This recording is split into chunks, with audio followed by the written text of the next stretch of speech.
Enzalutamida é um medicamento já bastante utilizado na oncologia há muito tempo e ele foi incorporado pela ANS como sendo de cobertura obrigatória das operadoras de planos de saúde. Quando eu vejo dentro do rol de procedimentos, quando eu faço a leitura desse rol de procedimentos, eu vejo lá muito claramente que esse medicamento tem cobertura obrigatória pelas operadoras. Mas, no final de contas, em que situações ele tem cobertura obrigatória?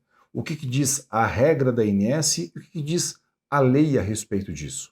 Eu sou Elton Fernandes, eu sou advogado especialista em plano de saúde, professor de pós-graduação em importantes instituições da área e autor de livro jurídico.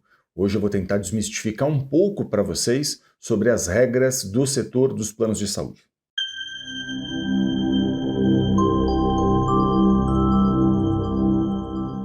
Olha, como esse é um medicamento oncológico para uso oral dos pacientes, esse medicamento a ANS entende que ela tem que incorporar e ela incorporou então esse medicamento, mas a gente vai ver para quais situações ela determinou a cobertura desse medicamento. Vamos lá.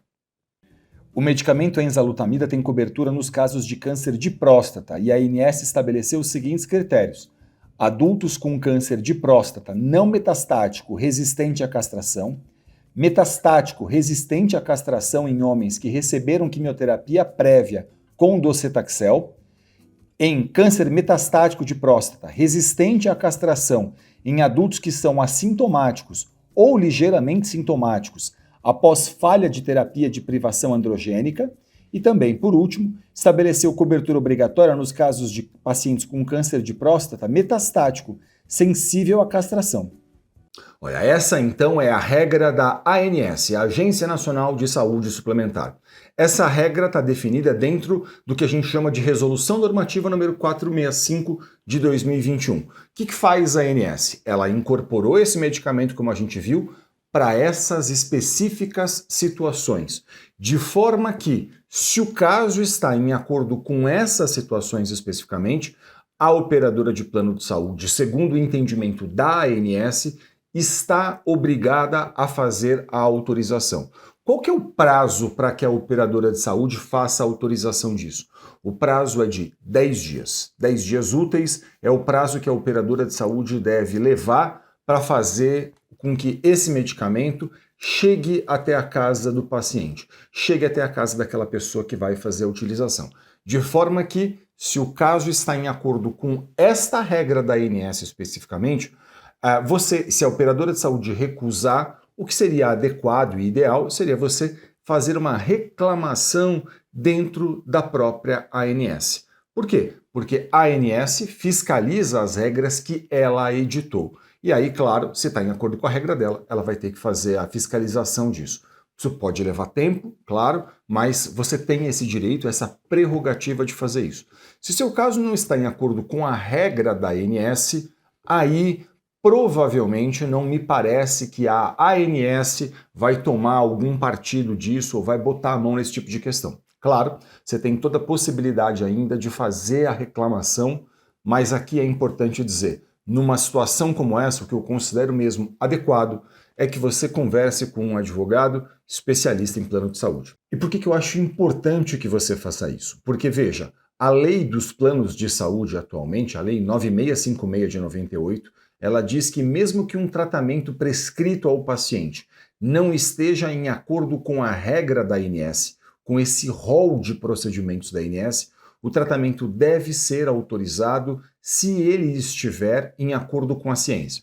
Então veja o que acontece muitas vezes. O médico participa de congressos, ele lê publicações científicas, ele pode olhar, por exemplo, para o que outras agências de renome internacional, como a FDA, a Europa, por exemplo, fazem ali a indicação de estudos que corroboram a indicação técnica dele. Olha, esse medicamento serve para os casos tais. E aí, claro, esse profissional preocupado com o paciente, ele quer fazer uma prescrição que está em acordo com a ciência, mas que não está em acordo com a regra da ANS que a gente viu anteriormente. E aí, o plano de saúde recusa o fornecimento disso, porque as operadoras de planos de saúde ainda entendem majoritariamente que elas só devem custear aquilo que está dentro dessa regra da ANS que a gente leu. Então existe um descompasso entre o rol da ANS muitas vezes e a ciência. E existe um descompasso também porque a operadora de plano de saúde, ao invés de cumprir a lei, ela cumpre exclusivamente o critério que está dentro desse rol de procedimentos da ANS que a gente leu.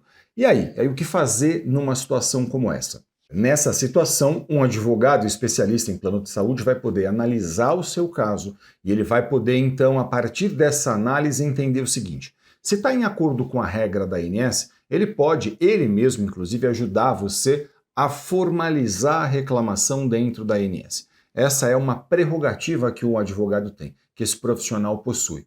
E aí, claro, se não estiver em acordo com a regra da ANS, ele vai ter que entender o caso, analisar se é, por exemplo, a situação de mover eventualmente uma ação judicial contra esse plano de saúde, a fim de buscar no Poder Judiciário a cobertura desse tipo de tratamento. Okay? Então, essa é uma possibilidade que o advogado possui. E claro, você deve estar perguntando, mas será que se eu tiver, por exemplo, que mover uma ação, como é que isso funciona, né? Como é que seria isso na prática? Isso não vai levar muito tempo? Deixa eu explicar um pouquinho para vocês essa questão. Olha, a ação judicial é um procedimento. Esse procedimento, por exemplo, ele pode ser feito com um pedido de liminar. O que é um pedido de liminar, né? Um pedido de liminar é um requerimento que você faz a um juiz pedindo que ele determine desde logo, desde o começo do processo, o fornecimento do tratamento que aquela pessoa precisa. Então, por exemplo, se você demonstra para um juiz que existe um direito e uma urgência, o que o juiz pode fazer? Ele pode determinar desde logo o fornecimento daquilo que você está fazendo o pedido.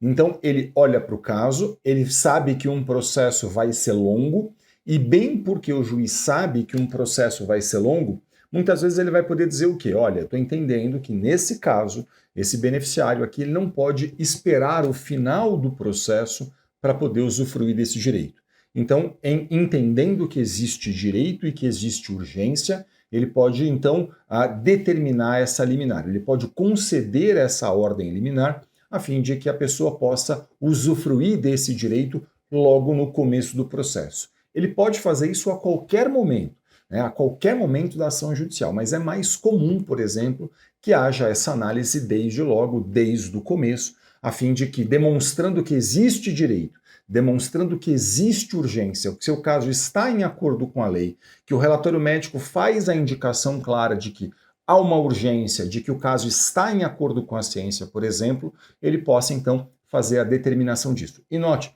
esse processo hoje em todo o Brasil é inteiramente eletrônico. Então assim, do Oiapoque ao Chuí, não importa onde você esteja, um processo judicial é inteiramente eletrônico. Imagina que você mora na cidade de São Paulo e você vai conversar com um advogado de São Paulo. Esse profissional vai mover uma ação judicial eletrônica. Hoje existem até audiências que são feitas de forma eletrônica, embora nesses processos especificamente que envolvem plano de saúde, é incomum que haja a necessidade de uma audiência. Pode haver a necessidade de outras questões, outras provas dentro do processo, mas audiência, participação de audiência, não. Em geral, isso não é feito, mas, claro, é sempre muito importante que você converse com um profissional especialista em plano de saúde, a fim de que esse profissional possa analisar as particularidades do seu caso, entender se cabe ou não, qual o caminho vai percorrer, se entender que cabe, e esse profissional vai poder orientar você em acordo com as especificidades do seu caso. Você vai poder dizer para mim eventualmente, mas eu não conheço ninguém que seja especialista nisso. Veja, deixa eu falar uma coisa para vocês.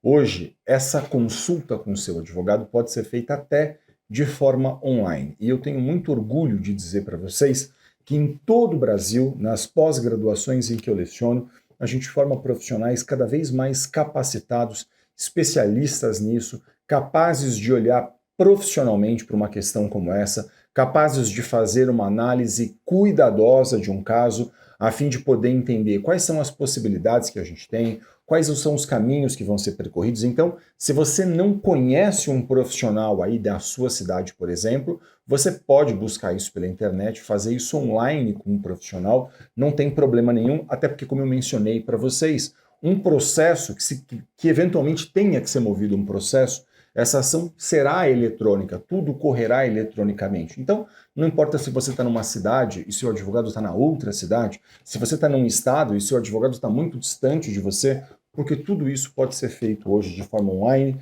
e eu tenho muito orgulho de poder dizer que em todo o Brasil a gente forma nas pós-graduações em que eu leciono profissionais muitíssimo capacitados para lidar com esse tipo de questão. Então, eu sugiro muito que você converse sempre com profissionais especialistas nesse tema. Eu espero que esse vídeo tenha sido útil a você. Muito obrigado pela sua audiência. Se ficou qualquer dúvida, deixe um comentário aqui no canal. Para a gente é sempre um grande prazer poder ajudar, interagir, tirar dúvidas e, claro, não deixe de acompanhar a gente nas redes sociais. Muito sucesso para você e saúde. Até o próximo vídeo.